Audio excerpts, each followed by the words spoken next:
समंदर की लहरें जितनी शांत दिखती हैं, उनके अंदर उतनी ही उथल पुथल छिपी होती है।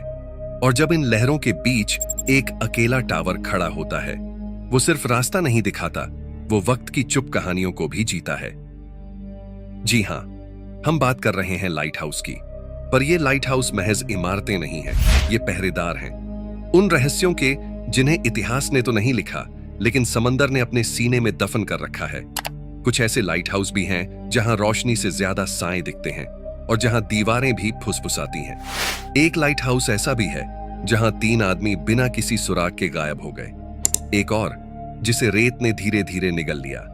आज हम आपको लेकर चलेंगे दुनिया के उन 5 लाइट हाउसों की रहस्यमयी यात्रा पर, जहां अंधेरे की कहानी रोशनी से कहीं ज्यादा गूंजती है। तो ध्यान से सुनिएगा, क्योंकि अगली आवाज शायद सिर्फ मेरी ना हो। तो चलिए समंदर की लहरों के बीच उन टावरों की ओर बढ़ते हैं जो अब भी अपने अंदर कुछ अधूरी कहानियां समेटे खड़े हैं। Number 1, south stack light house. क्या आपने कभी किसी लाइट हाउस को देखा है जो अकेला तेज हवाओं के बीच चट्टानों के किनारे खड़ा हो और जहां रात होते ही किसी के रोने की आवाज सुनाई देती हो? साउथ स्टैक लाइट हाउस की यह कहानी सिर्फ एक इमारत की नहीं, बल्कि एक ऐसे गार्ड की है जो आज भी उस जगह पर भटकता है। South stack light house United kingdom के वेल्स देश में स्थित है। यह लाइट हाउस 1809 में बनाया गया था ताकि जहाजों को खतरनाक चट्टानों से बचाया जा सके। इस जगह तक पहुंचना आसान नहीं था, क्योंकि एक लंबा पुल, सैकड़ों सीढ़ियां और नीचे उफनता समुद्र को पार करना पड़ता है। इस लाइट हाउस में एक अनुभवी गार्ड काम करता था जिसका नाम था जैक जोन्स। लेकिन एक दिन जब तूफान तेज था और पुल हिल रहा था, तब जैक को अचानक एक संदेश मिला और उसे तुरंत लाइट हाउस पहुंचना था। और वो सीढ़ियों की मदद से लाइट हाउस जा रहा था, लेकिन अचानक सीढ़ियां चढ़ते हुए फिसल गया। सिर में गहरी चोट आई, लेकिन किसी को पता नहीं चला। वो खून से लथपथ लाइट हाउस में घुसा और वहां अकेले ही तड़पते हुए मर गया। कुछ दिन बाद जब दूसरे गार्ड वहां पहुंचे तो उन्होंने बताया कि लाइट हाउस के अंदर किसी के कदमों की आवाज आ रही थी। रात के वक्त किसी के रोने की और गार्ड के चिल्लाने की आवाजें आती थी। कई रिपोर्ट्स में लिखा गया कि जैक जोन्स की आत्मा वहां अभी मौजूद है। वो अपनी मौत को स्वीकार नहीं कर पाया।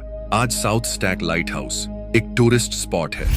लोग वहां घूमने जाते हैं, लेकिन कई लोगों ने दावा किया कि उन्होंने वहां किसी छाया को देखा, सफेद कपड़े में खून से सना चेहरा। और जब उन्होंने पलट कर देखा तो वहां कोई नहीं था। अब इन बातों में कितनी सच्चाई है ये तो कोई नहीं जानता, लेकिन साउथ स्टैक लाइट हाउस अब भी वहीं खड़ा है, चट्टानों पर अकेले। लेकिन अगर आप रात को वहां अकेले जाएं तो आपको जैक की आत्मा जरूर दिखेगी। नंबर 2, डेनमार्क के उत्तरी किनारे पर नॉर्थ सी के बिल्कुल पास एक वीरान और सूनी जगह पर खड़ा है रूपजर्ग क्रूडल लाइट हाउस। दूर दूर तक बस रेत के टीलों की दुनिया और उनके बीच खड़ा एक अकेला टावर। 1900 में बना यह लाइट हाउस कभी वहां के सबसे शानदार समुद्री मार्गों के लिए गाइड हुआ करता था, लेकिन अब इसके चारों तरफ बस सन्नाटा है और कुछ रहस्यमयी कहानियां। रूपजर्ग क्रूडल लाइट हाउस के साथ सबसे अजीब बात यह है कि इसे समुद्र ने नहीं बल्कि रेत ने निगल लिया है। साल दर साल तेज हवाओं ने रेत को इकट्ठा किया और इस लाइट हाउस को धीरे धीरे ढक दिया। सोचिए, एक वक्त ऐसा आया जब यह लाइट हाउस काम नहीं कर पा रहा था, क्योंकि आसपास इतनी रेत जमा हो चुकी थी कि रोशनी बाहर ही नहीं निकलती थी। लेकिन कहानियां सिर्फ रेत तक सीमित नहीं है। वहां काम करने वाले लोगों ने अजीब अजीब घटनाएं महसूस की थीं। कोई कहता है कि रेत के तूफान के बीच किसी ने उसे पुकारा, तो कोई कहता है कि रात के समय जब कोई नहीं होता तब भी लाइट हाउस की सीढ़ियों पर कदमों की आवाज आती है। 2019 में डेनिश सरकार ने एक बड़ा फैसला लिया। उन्होंने इस पूरे लाइट हाउस को करीब 70 मीटर दूर शिफ्ट किया ताकि यह समुद्र में गिरने से बच जाए। एक पूरा लाइट हाउस जो टनों वजन का था, उसे एक नई जगह ले जाया गया। लेकिन कई लोगों का कहना है कि तुम इसे कहीं भी ले जाओ, ये रहस्य कभी पीछा नहीं छोड़ेगा। आज रूपजर्ग क्रूडल लाइट हाउस एक टूरिस्ट अट्रैक्शन है। लोग वहां फोटो लेने जाते हैं, पर कुछ लोग अभी कहते हैं कि अगर आप ध्यान से सुनो तो रेत की हवाओं में कोई फुसफुसाता है। जो शायद कोई पुरानी आत्मा या शायद खुद वो लाइट हाउस है जो अपनी कहानी कह रहा है। रूपजर्ग क्रूडल लाइट हाउस आज के समय में ना तो पूरी तरह रेत के अंदर है और ना ही उसकी पुरानी जगह पर खड़ा है। इस लाइट हाउस के चारों ओर अब भी रेत के टीलों का दबदबा है, लेकिन अब वो इसे पूरी तरह ढक नहीं रही। पर जो लोग वहां जाते हैं वो कहते हैं इस जगह अब भी कुछ बाकी है, जैसे रेत की हवा में कोई पुराना दर्द तैर रहा हो और कोई पुरानी पुकार जो अब भी सुनाई देती है। तो क्या ये बस एक इमारत है जो वक्त के साथ आगे बढ़ गई, या फिर एक आत्मा है जो अपनी जड़ों से उखड़ने के बाद भी अपनी कहानी कह रही है? Number 3, Minot's ledge lighthouse, United State. America के मैसाचुसेट्स राज्य के समुद्री तट से करीब 1.5 किलोमीटर दूर खड़ा माइनेट्स लेज लाइट हाउस। इसे बनाने की कोशिश में कई लोगों ने अपनी जान गंवाई और जब बना तो भी मौत का सिलसिला रुका नहीं। पहला लाइट हाउस 1950 में इसे लकड़ी और लोहे से बनाया गया था, लेकिन यह शुरुआत से ही गलत फैसलों का शिकार रहा। यहां की चट्टानें इतनी कमजोर थीं कि कई इंजीनियरों ने चेतावनी दी कि यह ज्यादा दिन नहीं टिकेगा, लेकिन इसे फिर भी बना दिया गया। सिर्फ एक साल बाद 17 अप्रैल 1951 को एक भयानक तूफान आया। 20 मीटर ऊंची लहरों ने इसे पूरी तरह हिला दिया। लाइट हाउस में मौजूद 2 चौकीदारों ने मदद की गुहार लगाई, लेकिन कोई भी उन्हें बचा नहीं सका। अगले दिन जब लोग लाइट हाउस को देखने आए तो वो पूरी तरह गायब था। सिर्फ लोहे की 2 सलाखें समुद्र में बची रह गई थीं। चौकीदारों के शव बाद में किनारे पर बहकर मिले। इस हादसे के बाद इसे बनाने की हिम्मत किसी में नहीं थी। दूसरा लाइट हाउस 9 सालों के बाद बना। इस बार इसे सिर्फ पत्थरों से बनाया गया और इसे बनाने में 5 साल लगे। आज भी ये वहीं खड़ा है, लेकिन इसके आसपास आज भी रहस्यमयी घटनाएं होती रहती हैं। माइनेट्स लेज लाइट हाउस में काम करने वाले चौकीदारों को कई महीनों तक समुद्र के बीच पूरी तरह अकेले रहना पड़ता था। यहां चारों ओर सिर्फ पानी, तेज हवाएं और एक अजीब सन्नाटा था। लाइट हाउस में तैनात कई चौकीदारों ने शिकायत की कि रात के समय किसी के रोने की आवाज आती है। कुछ लोगों का मानना है कि 1851 में मरे हुए चौकीदारों की आत्माएं अभी भी यहां भटक रही हैं। कई बार लाइट हाउस के अंदर कदमों की आहट सुनी गई, जबकि वहां सिर्फ एक ही चौकीदार मौजूद था। कुछ नाविकों ने दावा किया है कि जब वे इस लाइट हाउस के पास से गुजरे तो उन्होंने खिड़की में किसी को खड़ा देखा, लेकिन वहां कोई नहीं था। माइनेट्स लेज लाइट हाउस को दुनिया के सबसे खतरनाक समुद्री इलाकों में से एक पर बनाया गया है। यहां लहरें 30 मीटर 100 फीट तक ऊंची उठ सकती हैं, जो इसे पूरी तरह पानी में डुबा देती है। कई बार तो लाइट हाउस का ऊपरी हिस्सा भी समंदर की लहरों में गायब हो जाता है। इस लाइट हाउस की रोशनी एक अनोखे पैटर्न में जलती और बुझती है, लेकिन कुछ लोग मानते हैं कि यह उन मरे हुए चौकीदारों का संदेश है जो अब भी यहां फंसे हुए हैं। स्थानीय मछुआरों का मानना है कि अगर किसी बड़े तूफान से पहले इस लाइट हाउस की रोशनी अचानक कमजोर हो जाए या अपने आप बंद हो जाए, तो इसका मतलब है कि कोई अनहोनी होने वाली है। माइनेट्स लेज लाइट हाउस के आसपास सैकड़ों जहाज डूब चुके हैं। कुछ नाविकों का कहना है कि कई बार जब वे इस लाइट हाउस के पास से गुजरते हैं तो उनकी नावें अजीब तरीके से घूमने लगती हैं, जैसे कोई अदृश्य ताकत उन्हें इधर उधर धकेल रही हो। नंबर 4, आयरलैंड के दक्षिण पश्चिमी छोर पर अटलांटिक महासागर के बीचों बीच स्थित फास्ट नेट लाइट हाउस सिर्फ एक लाइट हाउस नहीं, बल्कि इतिहास और रहस्य का प्रतीक है। इसे आयरलैंड का टीयर ड्रॉप भी कहा जाता है, क्योंकि यूरोप छोड़ने वाले प्रवासियों के लिए यह आखिरी किनारा था जिसे वे देख सकते थे। लेकिन इस लाइट हाउस का इतिहास उतना ही संघर्षमय और रहस्यमय है जितना कि इसके चारों ओर उठने वाली विशाल लहरें हैं। 1854 में यहां पहला लाइट हाउस बनाया गया। यह एक लोहे की संरचना थी, लेकिन अटलांटिक की भीषण लहरों और तेज तूफानों के आगे यह ज्यादा समय तक टिक नहीं पाया। लहरें इतनी जबरदस्त थीं कि लोहे की दीवारें तक झुक गईं। 1997 में इसे दोबारा बनाने का निर्णय लिया गया। इस बार इंजीनियरों ने ग्रेनाइट के विशाल ब्लॉक्स का इस्तेमाल किया, जिन्हें समुद्र के रास्ते यहां तक लाया गया। यह लाइट हाउस बनने में 7 साल लगे, और आखिरकार 1904 में यह पूरा हुआ।